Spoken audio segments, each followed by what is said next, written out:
Quick hitter number 2, WNBA Player of the Week. There have only been 40 triple-doubles in the history of the WNBA.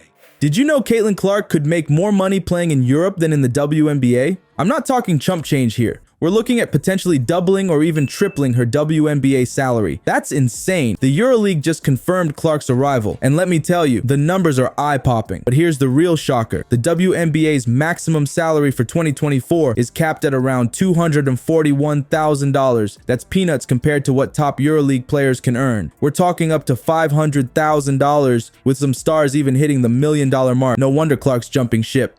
Caitlin Clark became the first ever rookie in WNBA history to record a triple-double twice in the same season.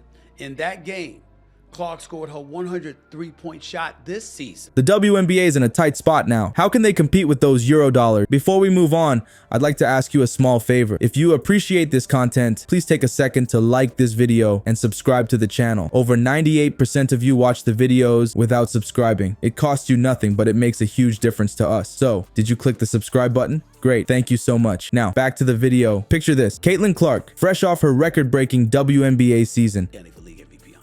She ain't beating Asia Wilson for the MVP, but she's beating Angel Reese for the Rookie of the Year. That's a wrap. That's over. And props to Angel Reese, who's had a good year, by the way. Steps onto a European court. The crowd's going wild, and she's got that fire in her eyes we all know so well. But here's the kicker. This isn't just some exhibition game. The EuroLeague women just confirmed Clark's arrival, and it's not a vacation. She's here to play, and she's here to win.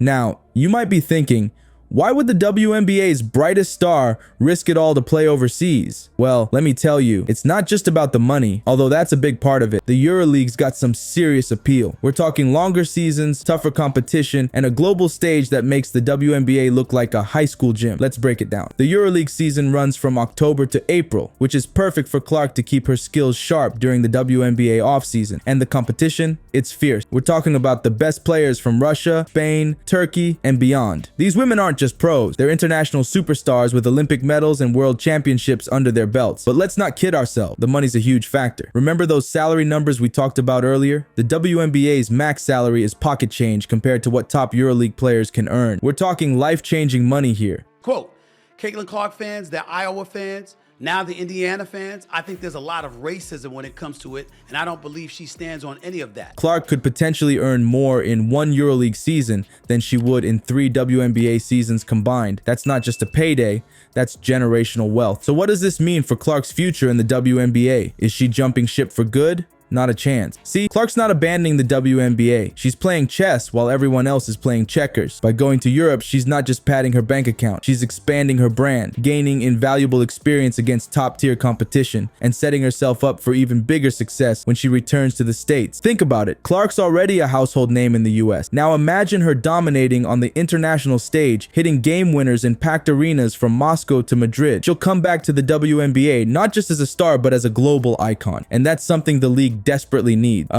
Clark's international success might be exactly what the WNBA needs, but it's also their biggest nightmare. Picture this. Sold out arenas one day, crickets the next. That's the WNBA's new reality without Clark. But why is the league so quiet about losing their MVP candidate? The WNBA was riding high on Clark's rookie success. We're talking packed houses, through-the-roof TV ratings, and social media buzzing non-stop. Clark wasn't just a player, she was a phenomenon. Every game she played was an event. Fans showed up in droves, sporting her jersey and waving signs. It was like nothing the league had seen before. But now, the Golden Goose is flying the coop for half the year. The contrast is stark. Clark's games were sellout, with attendance numbers that would make some NBA teams jealous. Non-Clark games, let's just say there were plenty of good seats available. TV ratings tell the same story. When Clark was on the court, viewership spiked. Without her, it's like someone changed the channel. Here's where things get really interesting. The WNBA's been oddly quiet about Clark's treatment all season. Remember those 6 technical fouls she got? Often for minor stuff that other players got away with. It's like the refs had it out for her. And racial drama, there was plenty of that too. But did you hear a peep from WNBA Commissioner Kathy Engelbert? Nope, radio silence. It's not just about the money or the fame. Clark's facing some serious challenges in the WNBA. The league's lack of protection for its star player is shocking. You'd think they'd be bending over backward to keep her happy, right? Instead, it's like they're pushing her away. So, how's the WNBA gonna try to keep their star player? That's the million-dollar question. They're scrambling now, but it might be too little, too late. Clark's already got one foot out the door, and the EuroLeague's rolling out the red carpet. The league's in a tough spot. They need Clark more than she needs them. Her move to Europe isn't just about playing basketball, it's a wake-up call. The WNBA's got to step up its game if it wants to keep top talent like Clark from looking for greener pastures overseas. While the WNBA scrambles, Clark's already plotting her next move. Picture this: Caitlin Clark squaring off against Russian powerhouses and Spanish sharpshooters. It's not just a game anymore, it's a clash of basketball cultures. And the stakes, they're higher than ever. Let's talk about the Euroleague. This isn't your average basketball league. It's a whole different beast. We're talking about a league where every game feels like a championship. The competition is fierce, the crowds are wild, and the pressure, it's off the charts. Now, you might be wondering, can Clark dominate on the international stage like she did in college and the WNBA? It's a fair question. The Euroleague's got a different style of play that might throw her for a loop at first. In the WNBA, it's all about individual star power and those highlight reel moments. But in Europe, it's more about tactic and fundamentals. Think less one-on-one showdowns and more team-oriented strategies. But here's the thing, this change could be exactly what Clark needs to take her game to the next level. Imagine Clark adapting to this new style, learning to read defenses in a whole new way, and developing an even deeper basketball IQ. She's already a superstar, but this could turn her into a complete player that can dominate in any league, anywhere in the world. And let's not forget about the potential for Clark to become a global superstar. We're talking bigger than just basketball. If she can dominate in Europe like she did in the state, we might be looking at the first truly global icon in women's basketball. Think about it. She'd have fans from Iowa to Istanbul, from Chicago to Moscow. That's not just good for Clark, it's good for the entire sport of women's basketball. This move isn't just about playing ball, it's about creating a global brand. Clark's already a household name in the US, but success in the Euroleague could make her a worldwide phenomenon. We're talking endorsement deals, international fan bases, maybe even her own shoe line that sells out from New York to New Delhi. Speaking of shoe deals, Clark's path to sneaker stardom took an unexpected turn. Remember that record-breaking Nike contract everyone was buzzing about? Well, it looks like someone hit the pause button. Why would Nike suddenly go quiet on their next big thing? You won't believe what's going on behind the scenes with Clark's Nike deal. It was supposed to be the biggest signature sneaker deal in women's basketball history. $28 million over 8 years. That's game-changing money, folks. But now, Nike's gone radio silent and Clark's shoe release is nowhere to be seen. Let's break down this crazy timeline. First, Nike's all in on Clark. They're talking signature shoes, massive marketing campaigns, the works. Then, out of nowhere,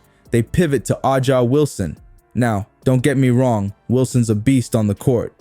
But Clark, she's been breaking records left and right, selling out arenas, and basically carrying the WNBA on her back. So what gives? Nike's treating Clark like she's old news, while Wilson's getting the red carpet treatment. We're talking her own sneaker ad campaigns, the whole 9 yards. Meanwhile, Clark's fans are left wondering if they'll ever see her signature kicks hit the shelf. And get this, there are rumors flying around that Clark's sneaker release might not happen until 2025 or even 2026. That's ages away in the sports world. Can you imagine the frustration Clark must be feeling? She's out there dominating on the court, breaking records, and Nike's acting like she doesn't exist. Now here's where things get really interesting. All this drama with Nike, it's happening right in the middle of that heated rivalry between Clark and Angel Reese. You know, the one that had everyone talking about race and sportsmanship. It's like Nike saw the controversy and decided to play it safe by sidelining Clark. But here's the thing, Clark's fans aren't having it. They're blowing up social media, calling out Nike for what they see as unfair treatment. And can you blame them? Clark's been nothing but spectacular on the court. She's bringing new fans to the game, selling out arenas, and making women's basketball must-see TV. So what's Clark doing about all this? She's keeping quiet, at least publicly. But her move to Europe, that speaks volumes. It's like she's saying, if you won't give me the spotlight here, I'll go find it somewhere else. And you know what? She just might end up with an even bigger global fan base because of it.